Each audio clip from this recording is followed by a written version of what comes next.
ভালো মেয়ে ঠিক কাকে বলে জানো? ভালো ছেলে মানে কি? তুমিও বলবে সহজ প্রশ্ন, মাপকাঠি একটি।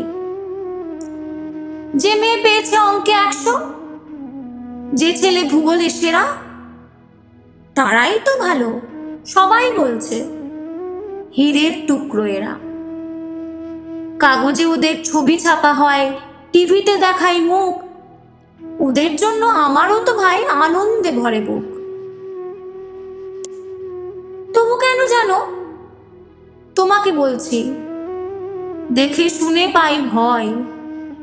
শুধু এত এত নম্বর পেলে কি ভালো ছেলে মেয়ে হয়?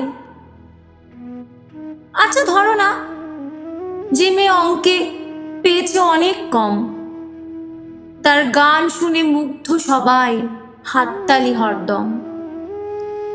ওই যে ছেলেটা পাশ করে গেছে এবারেও টেনে টুনে, বলতে কি ভাই, আমরা অবাক ওর আবৃত্তি শুনে।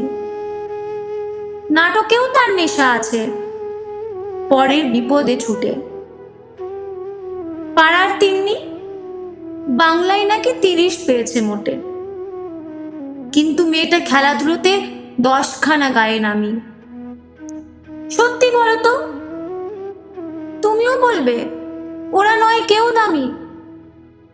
চাই যে অনেক ইঞ্জিনিয়ার, চাই আরো ডাক্তার, পাশাপাশি চাই শিল্পী, খেলুড়ে, স্নেহময়ী সিস্টার। কম নম্বর পাওয়া ছেলেটাই কারিগর বলি আজ, দেশটা গড়তে তার হাতে দেখো কত দরকারি কাজ। পরের দুঃখে কাতর যে মেয়ে মুক্তি করছে কালো, কম নম্বর পেয়েছে বলে কিনা বলবে না ওকে ভালো। অভাবের টানে কলেজে পড়েনি, ছোট দরমার বাড়ি, তবুও ছেলেটা বাবা মাকে দেখে, ভাড়াটে চালায় গাড়ি। তাই বলছে কি, শুধু নম্বরে হয় নাকি মাপকাঠি? ভালো ছেলে মেয়ে বলতে কি ভাই, মানুষ চাইছে খাঁটি।